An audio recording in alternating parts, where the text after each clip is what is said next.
բոլորիս կողմից սիրված, հարգված մեր Սեյրան Մուշեղիչին, գիտեք, որ այս տարածաշրջանի համար ինչ հսկայական աշխատանք է կատարել։ Սիրով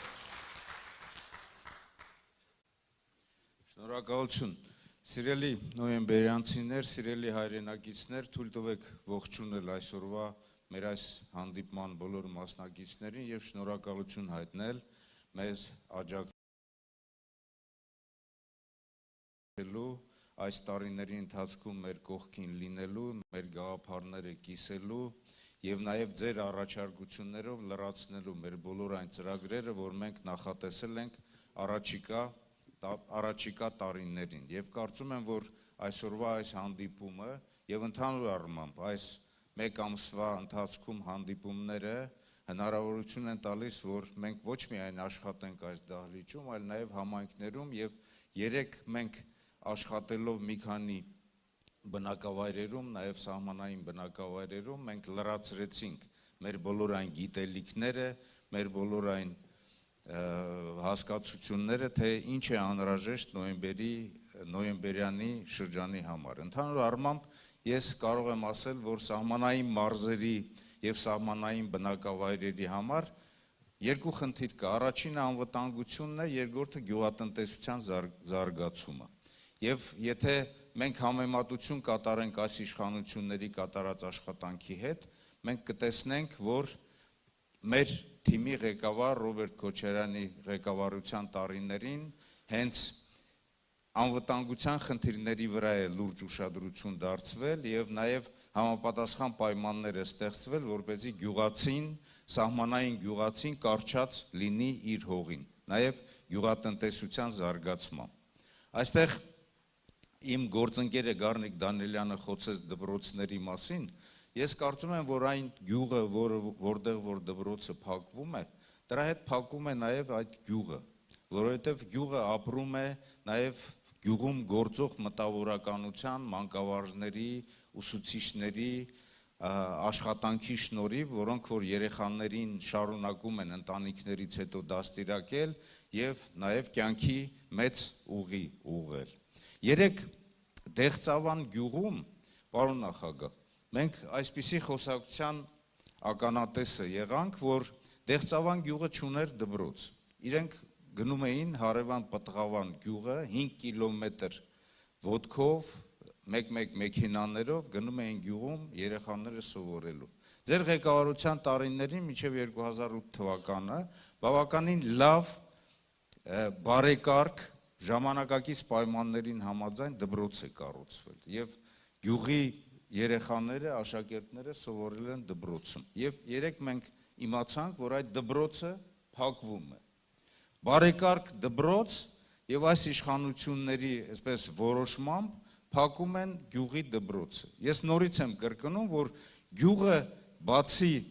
նաեւ ակտիվ գյուղացիներից նաեւ ապրում է դպրոցով, ապրում է նաեւ այն մարդկանցով, այն վետերաններով, որոնք որ պատերազմի մասնակից են եղել, այն ինչ բնորոշ է այսօր նոյեմբերյանի շրջանին։ Ես գյուղատնտեսության մասին չեմ խոսի, որովհետև մեր ծրագրերի մեջ դա նշված է, մենք վերականգնելու ենք գյուղատնտեսության նախարարությունը եւ բոլոր տարածքները ուսումնասիրվելու են եւ այդ տարածքների համար համապատասխան եւ դրամավարկային եւ հարկային քաղաքականությունը իրականացնելու եւ նաեւ կրթական ծրագրեր են իրականացնելու, աջակցելու գյուղացիներին, ինչպես զարգացնել գյուղատնտեսությունը ժամանակակից պահանջների համաձայն։ Նոյեմբերյանի շրջանի համար ամենակարևոր խնդիրներից մեկը անվտանգությունն է եւ սահմանների ամրապնդումը։ Երկար տարիներ մենք աշխատել ենք, ես անձամբ նաև աշխատել եմ նոյեմբերյանի շրջանում, բոլոր սահմանային համայնքներին աջակցությունն ենք ցուցաբերել, նույնիսկ ամրապնդել ենք պաշտպանությունը այնպես, որ մի քանի գյուղերում հիշում եք, օրինակ Կոթի գյուղում անասնագողություն գոյություն ուներ ադրբեջանցիների կողմից։ Այդ էլ ենք կանխել եւ այդ ամենի հիմքը դրվել է մեր թիմի առաջնորդ փորձառու ղեկավար Ռոբերտ Քոչարյանի գլխավորությամբ։ Տարիներ ի վեր սահմանների ամրապնդման հետ մեկտեղ մենք ավելացրել ենք պայմանագրային ծառայությունը, որովհետև գյուղացին բացի նրանից, որ պետք է իր ընտանիքը պահի, զբաղվի գյուղատնտեսությամբ, նաև շատ հաջող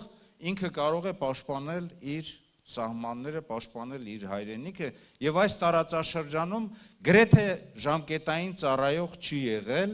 եւ հետզհետե փոխարինվել են պայմանագրային ծառայողներով։ Ինչ վիճակ է այսօր բանակում տիրում, սիրելի հայրենակիցներ։ Նախ եւ առաջ ատեստացիոն այն համակարգը, որ իրենք ներառել են, չի համապատասխանում ժամանակակից պահանջներին եւ ատեստացիան, ինչ է նշանակում ատեստացիան, նշանակում է պաշտոնի համապատասխանություն, կամավոր ատեստացիա։ Զինվորական ծառայության մեջ կամավոր բառը գոյություն չունի, կամավոր կարող են լինել տարբեր տիպի կամավորական ստորաբաժանումներ։ Զինվորական ծառայությունը եւ պայմանագրային ծառայողի համար եւ նաեւ ժամկետային ծառայողի համար դա պարտադիր ծառայություն է եւ բոլորի համար պետք է ստեղծվեն պարտադիր պայմաններ, որպեսզի նրանք կարողանան իրենց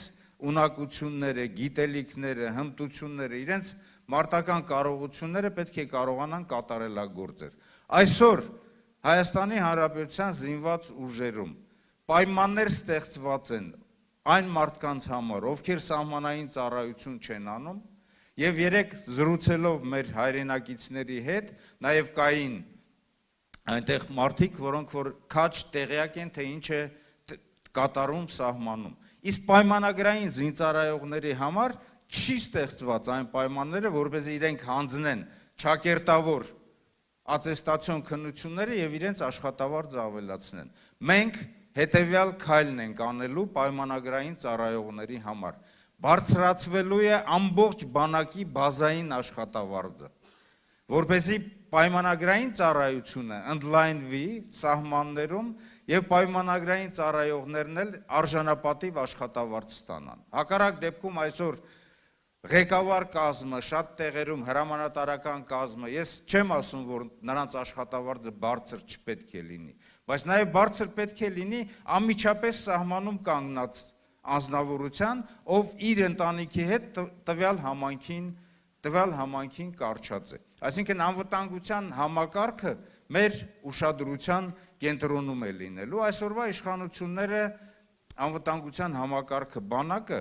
բաժանում են հնի եւ նորի։ Սա ուրացում է ամբողջ բանակի անցած ճանապարհի։ Այստեղ կան մարդիկ, ովքեր որ երկրապահներ են, վետերաններ են, կամավորականներ են եղել եւ բոլորի աշխատանքը գցում են, այսպես ջուրը մենք զրոյից ենք բանակ ստեղծում եւ վերջին անցկացված զորահանդեսը նաեւ իրենք ներկայացում են այնպես, որ զրոյից են։ Այնպես է ստացվում, որ այդ նվագախումբը, պատվո պահակային վաշտը, այդ գեներալները, սպառազինության զգալի մասը իրենք են իրենց տներից բերել, զրոյից այդ բանակն են ստեղծում։ Ես մեկ անգամ ասել եմ, որ զրոյից բանակը ստեղծելու հետ այս իշխանությունները կապ չունեն, իրանք բանակը զրոյացնելու